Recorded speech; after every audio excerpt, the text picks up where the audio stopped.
Good afternoon, everyone. This is a meeting of the Transportation Committee. Today is Monday, July 10th. Our first item of business is to consider the minutes of the June 12th committee meeting. If there are no corrections or additions, consider a motion to approve those as written. I'll move approval of the June 12th minutes. Second, all in favor say aye.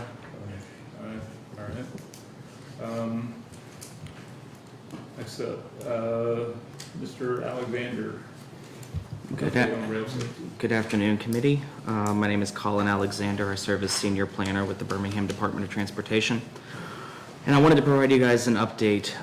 Starting last year, we really began to take some serious initiatives in terms of rail crossing safety in this city.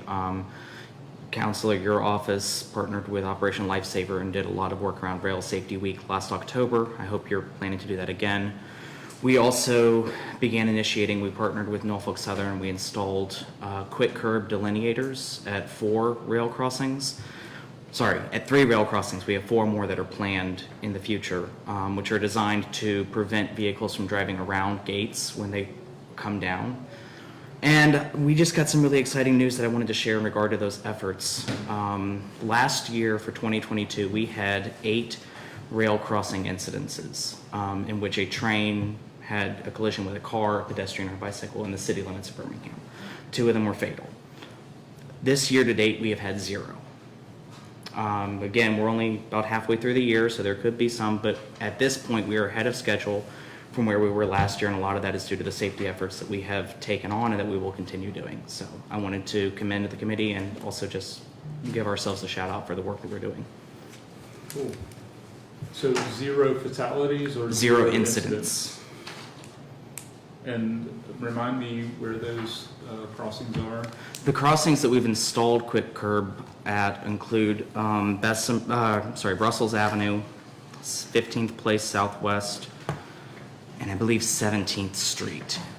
The ones that we're planning are for Pearson Avenue, Jefferson Avenue, 31st Street, and for 17th Way.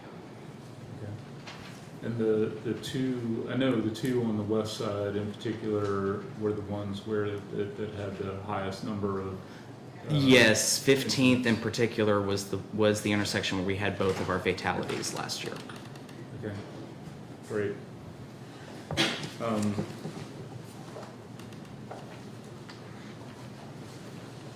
So that's, and just to remind folks, so in order to do those, Norfolk Southern helped cover some of the costs of doing that, but it also included Section 130 funds from ALDOT, is that correct? The ones that we've installed just last year did, yes, that is correct. Okay, and are we continuing to pursue those? We are continuing to pursue Section 130 projects every time that we have a possibility. In fact, we've got a number of crossings that will have Section 130 funding. Not every crossing will get the quick curb delineators. 17th Way Southwest is one of those that is Section 130 that will. A lot of times it's lighting and gate improvements and things like that. But yes, we are pursuing those as often as we're eligible. An evaluation of crossings for that type of funding is?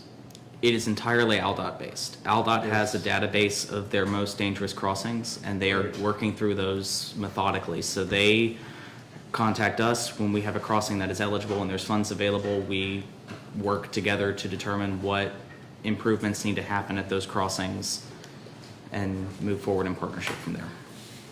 But it's based on the number of incidents. Correct. So higher number of incidents means higher priority, higher Correct. likelihood of funding. Okay. Is this what we're doing? That is correct. That is correct.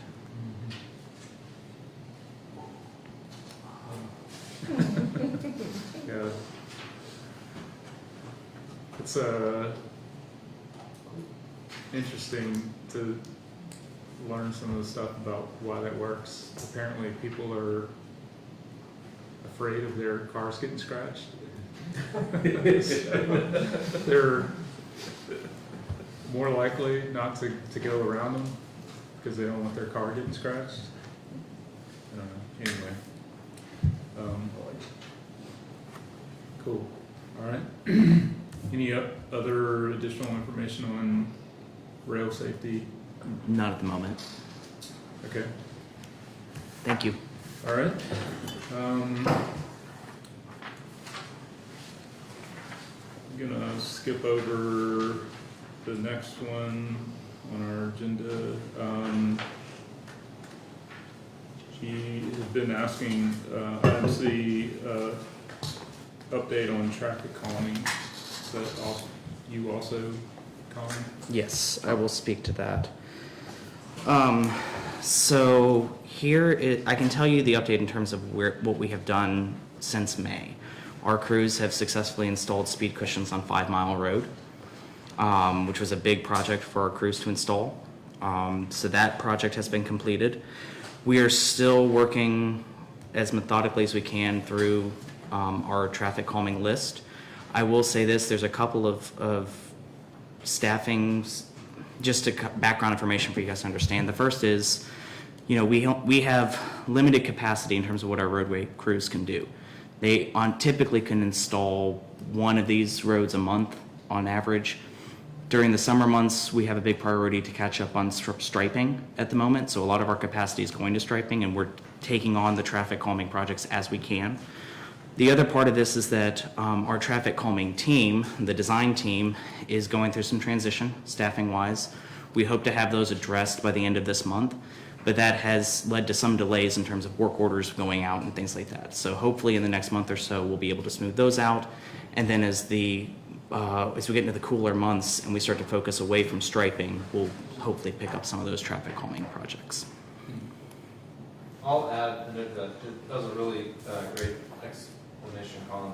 And the only thing I'll add to that is we have built up a backlog of work orders that's up to the amount of capacity that we have to install them. So even though we have 2 team members in City Hall that kind of take the calls and coordinate with the residents and do that kind of front-end planning and coordination, those 2 are transitioning out, and then we have 2 new staff transitioning in. So even though that'll kind of slow down a little bit over the next month and a half while they're transitioning out and new employees transitioning in, we still have already processed enough requests and have approved enough requests that it's just up to the capacity of our field team to be able to install them. We just completed, as Colin mentioned, 5 Mile Road. But we're going to be probably moving a little slower on installations through the summer while we focus more heavily on striping. But as we get into the fall, and certainly the winter months, we'll be installing a little more quickly. So we're moving about as fast as we can move, I think. Correct. Sure. Sorry. Okay. Talk to me about maintenance of existing traffic calming equipment. I can speak to that. So some of the first speed humps that we've installed, which are the same as a speed cushion in terms of their mechanics, they bolt to the ground. Speed hump goes all the way across the road. We installed a couple of those on Winewood, for example, early on, and also early on we installed a few on Carlisle. So of those, we've had to go back maybe 3 or 4 times to fix one piece of the segment that gets pulled up, like a truck runs over it and maybe pulls it loose. That's not so bad because it just takes them an hour or so to go fix it. So I've actually been a little bit impressed by the durability so far of those devices. That's different than the speed bumps we have downtown, which are not made for that application, but we're trying to force their usage there to solve a problem with donuts and exhibition driving. So I would not include that in your assessment of traffic calming devices, but the speed humps and speed cushions that we've installed, for the most part, have been pretty durable. We've had a few minor follow-up things, but they haven't been too bad. And I will say that's consistent with peer cities. Memphis switched over from asphalt speed bumps to the speed cushions we've been using partially because of the durability. We've heard from cities that use asphalt, that the asphalt becomes a maintenance headache faster. It's just heat and wear and tear, they just get mashed down. So it becomes something that's difficult to maintain. So for the applications where we're using a solution that wasn't designed for that application, how are we kind of The ones approaching downtown? that? Yeah, well, yeah, I mean, what's, because those are, I assume they're requiring more staff time to address from a maintenance perspective. Yeah, so a speed bump is, like what we see downtown on 3rd Avenue, for example, and some on 1st Avenue. Those are more designed for low-speed parking lot applications and not taking the volume of traffic, so just the repeated thump to thump from, heavy vehicles that we see downtown, particularly on 1st Avenue North. So they take a beating. The ones that are in line with the main roadway, those tend to stay in place pretty durably. The ones that cross the main line, those get beaten up pretty quickly. We're about to try a different attachment method to see if that holds up a little bit better.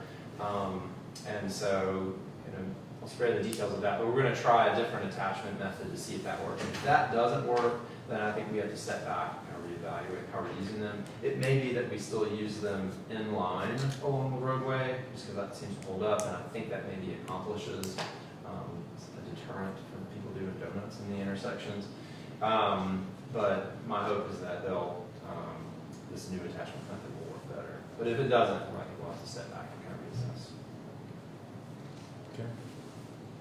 Tell me about 9th Avenue North and 23rd Street and some of the new traffic calming devices that were installed adjacent to City Walk.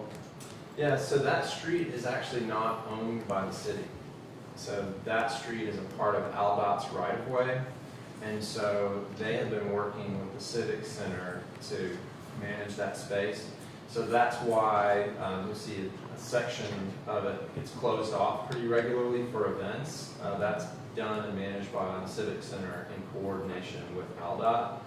The Civic Center, installed those speed bumps. And they appear to be holding up pretty well because I think 9th Avenue is a lower speed, lower volume street than some of the ones where we're using them. But that's how those have been installed by the Civic Center in coordination with AlDOT. They're pretty aggressive there. Mhm. Yeah. Can't go sliding over there anymore. Almost can't go drive. So on the speed cushions, I guess one, to Colin, your point, what is it that would help, I guess, get to a point where we can do more than one road a month or something? What's the next step in that? I would say it'd be a good conversation with the mayor's office in terms of just resource allocation. They will have to balance that as a priority, against other priorities. So, at some point, it's just a limitation of the resources that we have. So that's a conversation with the mayor's office. This team, what all does this team, the team that installs them, what all do they do? It's a great question. They're responsible for striping and signage, and then also barricades. Historically, meaning prior to 5 years ago, they only did striping and signage. In the last 5 years, we've also built up an inventory of barricades, which has been really good because we have a lot of safety things that come up. And then they've also supported with events as well. But they go out and place barricades. We've developed a 24-hour on-call system. We didn't used to have that. And so we've got a number now that if a hazard pops up in the middle of the night, somebody can go out and put up a barricade. Before, police officers were having to just pull things out of their trunk, they may or may not have some cones or tape or whatever. So they handle barricades as well. But then we've added this traffic calming component, and so they'll install speed cushions and speed humps as well. So that's why they're limited in terms of their capacity to do that, because I think we pulled as much as we can afford to pull from some of their other duties, particularly striping. So a few more. So when you say you get to the fall months, pace will pick up. What is that? You envision? Roads a month? Like, Yeah, maybe 2 a month. Yeah. And then what can we do to make the position better communicate as far as the schedule or the order or what's next? I think that largely comes out of our city hall staff. So the 2 staff members, Eliza Bigum and Amy Zara, you may have heard their names. They're transitioning out, and then we have 2 new staff members that are joining us. One of them has a set start date, the other we're finalizing the start date. So once they get in place, I think they would be the best voice for answering those questions. A lot of it's very case specific because there's steps in the process, and so different streets might be at different points in the process, or just some streets are more complicated than others. So I think they would. It seems like we got to a pretty good place where they were able to kind of answer questions if people would call and say, "What's the status update?" And the status update might have been, unfortunately, we're still a year out from being able to install yours, but they could at least answer the question. Where do we stand as far as like I guess you would call it, how many do we have on hand as far as just in the warehouse? I don't know the exact answer to that, but but we did get a shipment in that would allow us, I think, to do 5 streets, about 5 streets. And if you imagine, say, 4 locations per street, so maybe that's 20 locations, and each location might be 2 or 3 speed cushions. So new budget, you're gonna, I guess, approach it the same way, order another bulk shipment. So I think we'll have to do an assessment of, I think we'll order enough speed cushion devices to that we have the staffing capacity to be able to install, because there's a large increase in the amount of budget. I think, so we could spend that budget pretty quickly and catch up with our capacity to install them. But there are other kinds of things too that are also traffic calming that that budget could be used for, that are kind of expensive, such as things like blinking signs in certain locations, also radar trailers and signs and things like that. So there's other things that we could spend some of that money on, but I think it will pretty quickly outstrip our ability to actually install it in a reasonable amount of time. I guess my thing is just making sure that we have more inventory and we never get to a point where we're waiting on stuff to come. Because I think that hurt us earlier this year. We couldn't install them because we didn't have them. We could have been. Well, as a follow-up to that, I mean, we had some supplier issues. Has that been addressed? That was the biggest issue, and it has, to my understanding, this last order was successful and has been addressed. We've changed the style that we're ordering so that there's no more directional arrows. That way we don't have some of the arrow mix-ups that we had before. Yes, that's part of our game plan, is to make sure that we were keeping more of those on hand, which we didn't used to keep those on hand when we first started this program. Yeah, there's a couple of companies that provide them. We use one of the main companies. That's who we have on an approved bid list, Traffic Logics. So they're a sub to one of our vendors. But we've switched away from a site-specific design, as Colin mentioned, that has arrows, and so it's easy to then get mixed up or behind, and that's what happened with our vendor. They would send us the wrong kind of arrows. So we've switched to just one generic style that can be installed anywhere. They have just these very yellow general arrows on them, and so we can kind of mix and match those components pretty regularly. And so to your point, we would like to keep an inventory of those, so that we don't get behind on that. I was that was my thing, just ask that we keep that inventory on hand so we never get caught up or we run out and we're sitting because we don't have anything. And then lastly, do you have an estimate on what that would cost if that was done via third party? I don't, but I could work through administration to get you probably an estimate. And by third party, you mean like third party installation of traffic calming devices? Yeah, like we just hire people to install them. Yeah, I don't necessarily think that's a bad idea as we're getting better at kind of understanding the devices. The slower pace has been helpful from the standpoint that we've been learning a lot as we've been going. We've been learning about durability of devices and appropriate placement and spacing, those kinds of things. So it's been helpful, but now that we have learned quite a bit and we built up some technical knowledge, I think maybe there is room for that to increase our capacity. There's a lot of streets in Birmingham. We've got a lot of long straightaway streets that probably do need that treatment. Yeah, hopefully we don't have to put them on every street. What's our capacity in terms of, so there's a lot of design, that has to be done and that requires time too, so. That's those two staff members that I mentioned. So Eliza Big and Amy Zari, as they're transitioning out, but we're kind of caught up on that, as in, even if we produced a lot of those, our bottleneck is with the staff ability to install them. But we've got 2 additional staff members transitioning in as they're transitioning out. So I think we'll get back on track with that pretty soon. Okay.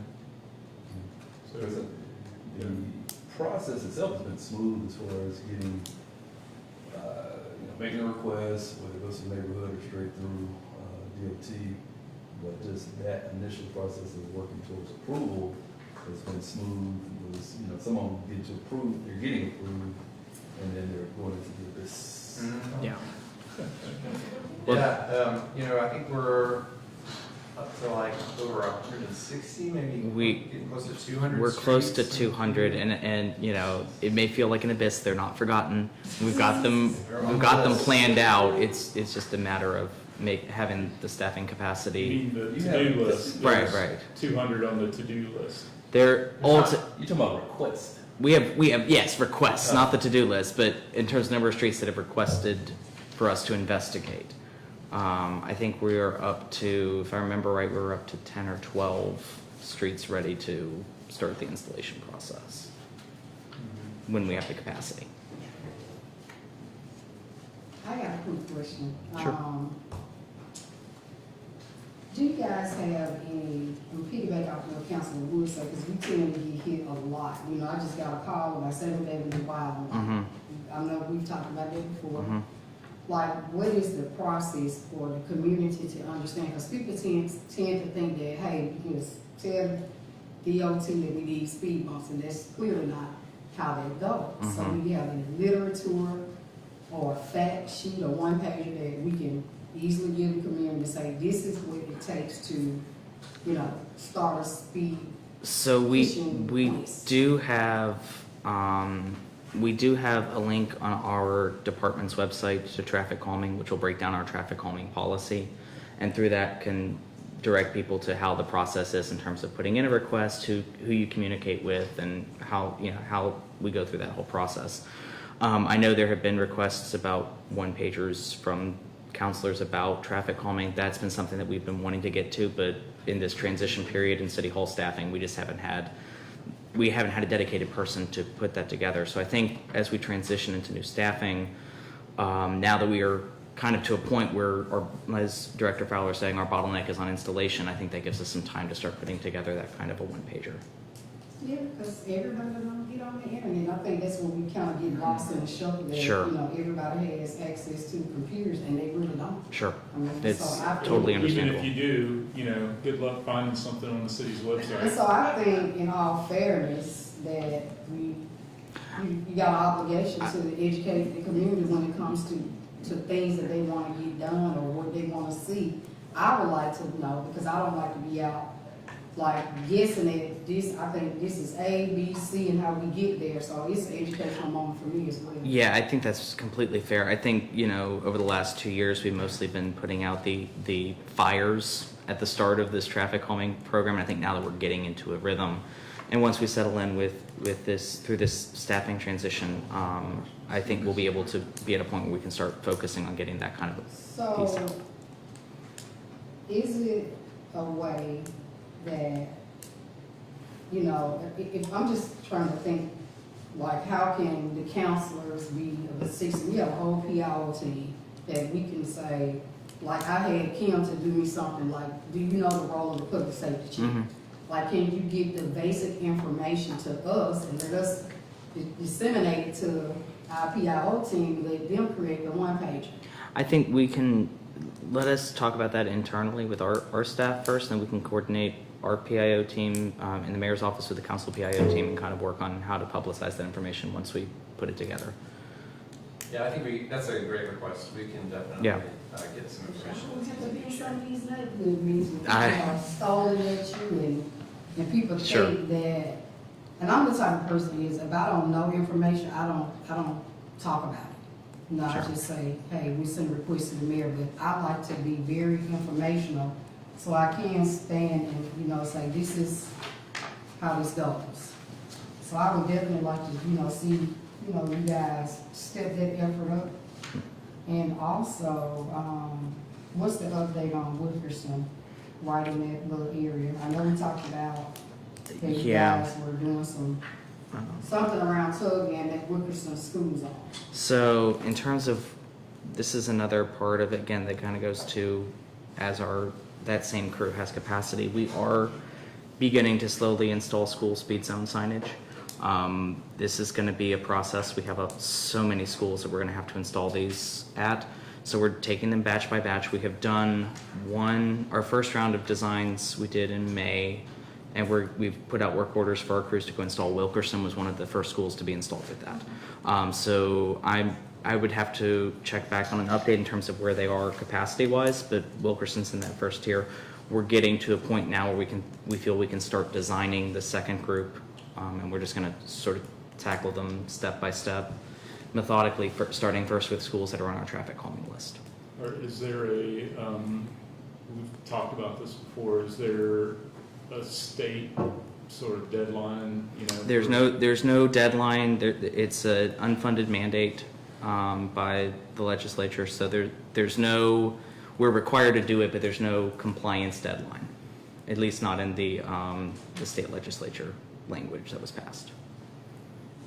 So what sort of liability do we have, you know, I mean, I can't speak to the liability exactly. I mean, I guess perhaps that's case by case, but when similar things have come up where there's kind of an unfunded mandate, what seems to be the expectation on the municipality is that we come up with a plan and we move through that plan as funding becomes available. Right. So we're developing a plan Mhm. and we'll try to step through that Exactly. as resources allow.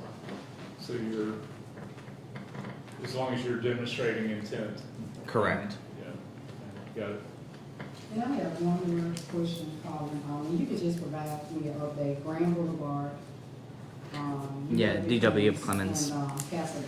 I know that all those are on the traffic calming list, but I'm not sure where they are on the list, and that's going to have to probably coordinate with our new staffing coming in, and we can Okay, update and you once at you that find point. it out, just, you know, Sure. send it over to me so I can update. Sure. The neighborhoods. Thank you. And we can still answer questions about, you know, where does this, you know, such and such location fall on the list, Mhm. between Colin, myself, and Amy's here through the end of the month. So we can still pull that information, so just please send those to the office. All right. Thank you. Any additional questions about traffic calming? Done enough to you. Okay. That's the biggest for today. All right, so next up, we wanted to get a update from the Office of the City Attorney about our prior discussions about amendments to our parking and private lot parking and towing ordinances.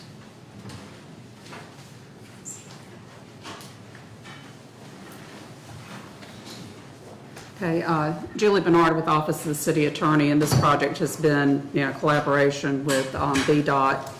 And we have met, we've discussed, some of what came out of the town hall meeting and making those final adjustments. We don't have it in final form to move it like next week, but we should have it by the next transportation committee because we still have some little tweaks and then have to clean things up and make sure everything kind of meshes together. We've had, wanted to be sure to have Ms. Argo update you about the signage, which is a big part of this. And she had a little glitch with getting to her software that she needed to do some of the sign design, and we've got to get the words incorporated, how we're going to, put it into the ordinance. But she brought to show you some ideas about how the signage might be changed, and I'll let her speak to that.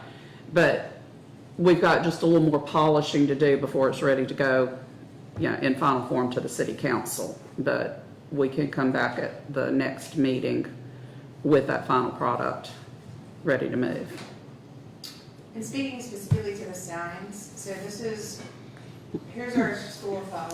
Number one, we're trying to modernize the signage a good bit to make it stand out from all the other signs that are out there, and then number two, have one sign that has all of the information on it. So as opposed to having multiple signs, multiple locations, there's one sign that has everything you need to know about parking in that parking lot, and the sign will be posted at the entrance to the parking lot, and then somewhere, in the middle or wherever the pay station is or lighting is, so it's well lit.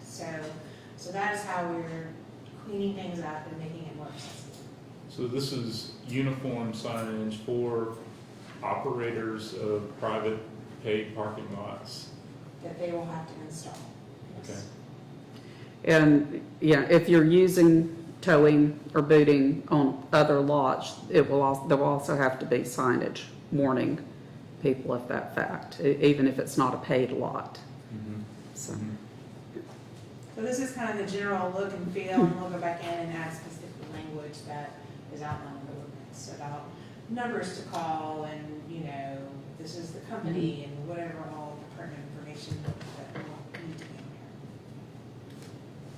in there. Okay. Question? Yeah, I guess I'm just trying to see, so, create this ordinance, what is their grace period, or what does it look like for them to actually, are do we have certain vendors where they can buy this from? Are we in the loop on this I think we process? talked about a 60-day time period to get people up to code. So we would adopt the revised ordinance, we would send out notification, and then from receiving notification, give them 60 days to comply. These signs are standard sizes, standard colors, you can have them printed at any sign shop, so it's not something very, fancy and difficult. And a lot of the signs that are out there, anyway, need updating, Mm-hmm. just because they're faded and worn and, I guess talk a little about what happens. So you have a private lot owner, after a 60-day window, they don't have adequate signage installed, they're telling people. What's the other side of that? Shoot. It's going to have to be, steps taken for enforcement on that, which, could be not necessarily citations, but notice that they're in violation and then going to municipal court for that process. It could be potential revocation action. It just kind of depends on the circumstances. But we've got to have that planned out on the enforcement side. And the way we're doing at this point, we've actually got 2 ordinances going, one which will regulate paid parking lots, and we'll put back in some things that used to be in the city code but have not been enforced for a long time, about kind of making sure that the parking lots have adequate lighting and, that the sign, yeah, the spaces are striped and marked, which they're supposed to be under the zoning ordinance, but this gives another avenue to get at it where, you know, when people are parking, that they know where they're parking. If there's something that they need to put into an app or a kiosk or anything about which space they're parked in, that space needs to be clearly identified, you know, with the marking. And some of those type of provisions that will go into, and of course, you know, some of the lots, we've got to merge the signage because they need to say when the parking rules are in place. You know, there may be times that they're not. We did hear an example that was given by several speakers at the town hall meeting the other night that, you know, that there's a sign that says no overnight parking, but they've chosen 2 a.m. is the time at which they start towing people, but that sign doesn't reference it. So we've got to make sure that signs for, you know, parking lot signs, towing signs, that all of that works together, and so that people know, you know, if they park, the way the ordinance reads right now, signs are supposed to tell people what are the conditions of parking. And, you know, if you arbitrarily pick a number and that's not posted, that's a concern. So we've got to make sure that we communicate that message clearly. And related to enforcement, it's kind of dividing and conquering. That's So- what, yeah, that's kind of where I was going. Yeah. I deviated on another trail, but that to have BDOT be the enforcement arm for the parking lots and the signage and, you know, working with planning, engineering, and permits, that the site, you know, the condition and the site of the lots are done properly, and then BPD staying with the regulation of the actual towing activities. So kind of right now, we've got one police officer who primarily knows the most about the ordinance, and there's another, you know, officer in his unit.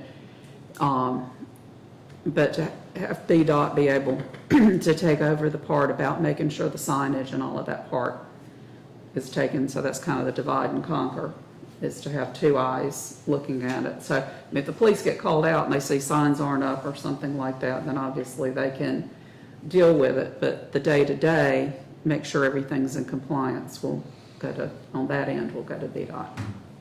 So the plan is to give the private owners 60 days to get these new signs put up. Because that's gonna be my question when Councilor Woods, kind of alluded to that, like, once you give this notice to the private lots, who's gonna go back out there and check to see is everything in compliance? Because what I'm hearing is you leaving that to the police to do. No, that piece is good, no, that piece about the parking lots is going to BDOT. Okay, so. So after 60 days, we'll go out and inspect. Okay, that's what I'm, And then- who's gonna inspect it? And it's more than just signage that they're gonna have to comply with. If their uniforms for their employees are not up to date, if their trucks are not well identified, you know, if they don't have the badges and all the other things that they're supposed to have, that's the other And end that's- of compliance. Yeah, that's the end that's gonna stay with the police department. Okay. So 60 days, day 61, I'm just hypothetically saying is that VDOT is gonna be out here keeping these private lots to see is this done. Cause It's it's a a, PD, but it might also be me. it's an issue, you know, with this There is. predatory And toying. so it's gonna be a big lift for the first few weeks to get everybody on board, but then, you know, we're pressing the reset button. So I guess what does BDOT's feel on like crowdsourcing this and saying, if you know about a sign or a parking lot that does not have a sign, I Yeah, think this people will design let us came know from a without crowdsourced soliciting. call me. Design competition. We could go through 311, Yeah. create a category for that. Good. You'd be able to do it in a week versus. Well, I mean, my concern with that is, I assume that your priority initially would be the paid lots. But this is gonna cover private, unpaid lots too. Like restaurant owners and. Yeah, and that, makes it a much bigger sort of responsibility. So, Don't most of our concerns though come from the privately paid lots? yes, Okay. yes, but, there'll be, from a private property owner's, perspective, I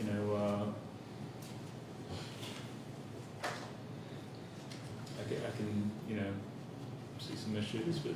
I think from what I understand, I still haven't exactly identified the lot that was talked about the overnight 2 a.m. thing, but my understanding is that may be like a restaurant parking lot and not a paid lot. So there are still concerns. This is going to be like everything. Not sure that we have a comprehensive list of all the paid lots, and obviously we're not going to have a complete list, I don't think, of all the private lots that might be towing.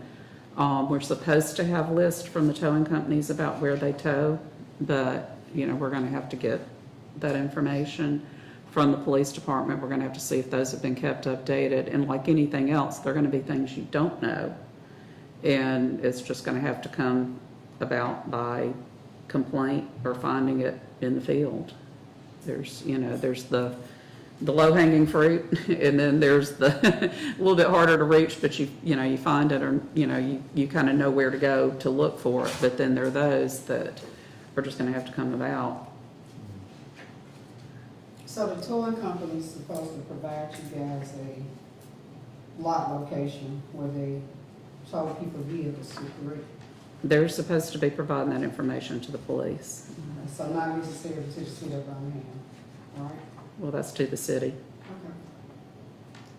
So why are we not, okay, if they're supposed to be doing it, why, I'm just asking a question, because I'm listening and I'm hearing supposed to be doing this, and why aren't we making sure that they are doing it? We haven't discussed that question with the police department, and there is a limitation. As I said, there's really one person who is dealing with the most of this issue at this time, and has multiple other issues that they also have to handle.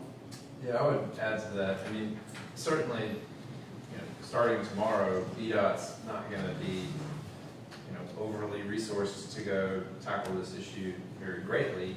However, we probably have a little more flexibility than our partners in BPD, who are having to respond to much more intense issues than we are. So our resources probably have a little more flexibility to focus on this than their resources.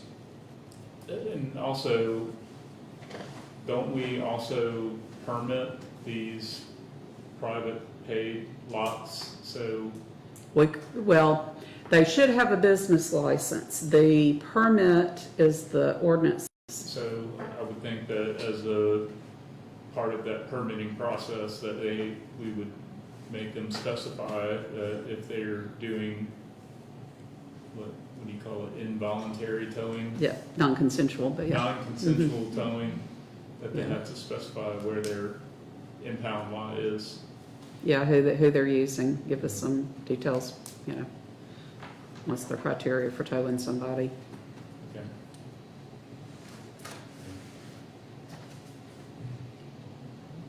Fun times. So, in terms of a potential public hearing at a council meeting to consider the ordinances that are still in development, what are we thinking? Probably early, mid-August, probably, because if we come back to committee in 2 weeks on the 24th, then we would need to set the hearing, for the council probably, the next week. We would set what date that's going to be, and then put out some notice ahead of time. So our advertising requirement for those is 7 days, or? We usually do maybe a couple of weeks, but there is no statutory for this kind of hearing.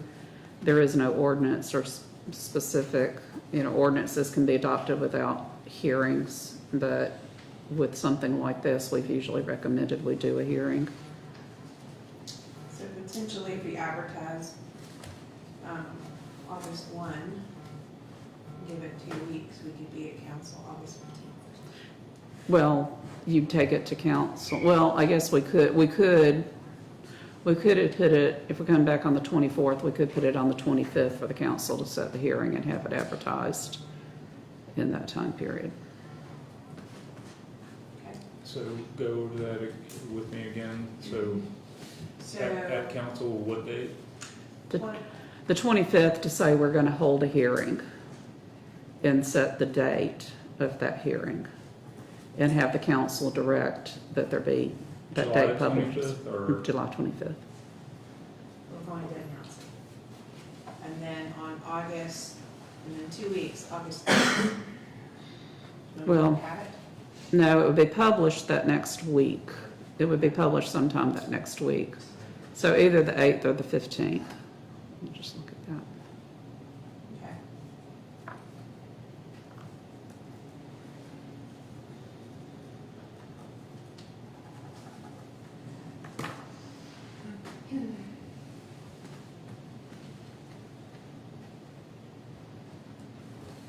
All right.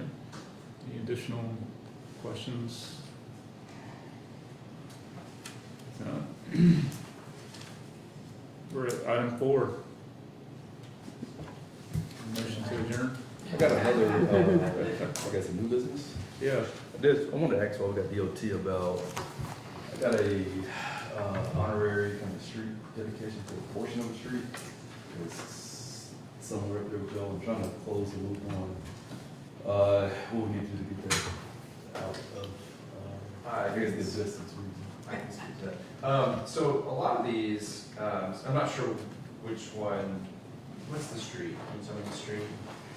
Or the person? The person's Steve Sarah. Say that again? Steve Sarah. Oh, is that with- Central Parkway? Okay. Is he with, associated with, Jeff State University? No. Is it that one? Okay. So a lot of these originate in funny ways because even though when you read the code, at first it seems clear, but when you start working through it, I think it gets a little bit fuzzy and kind of complicated pretty quickly. And so sometimes they start out and people think they're doing the right thing and then they get lost and then this.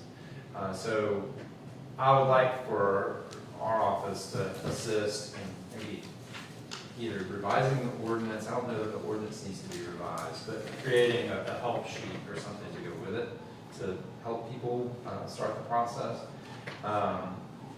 In the last few months, we've clarified that our department is probably the best to own the process.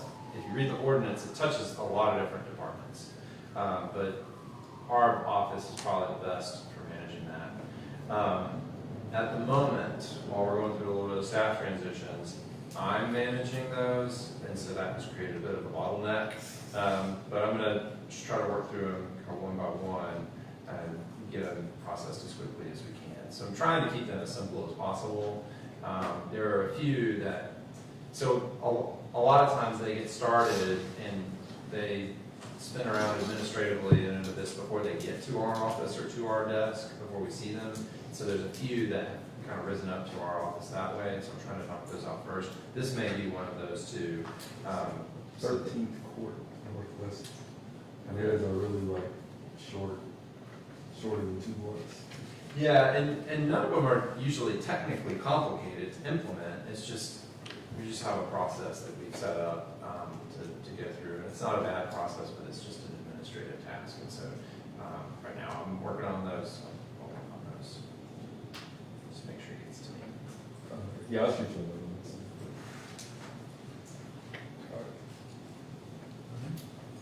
Move to adjourn. Second. All right. All in favor, say aye.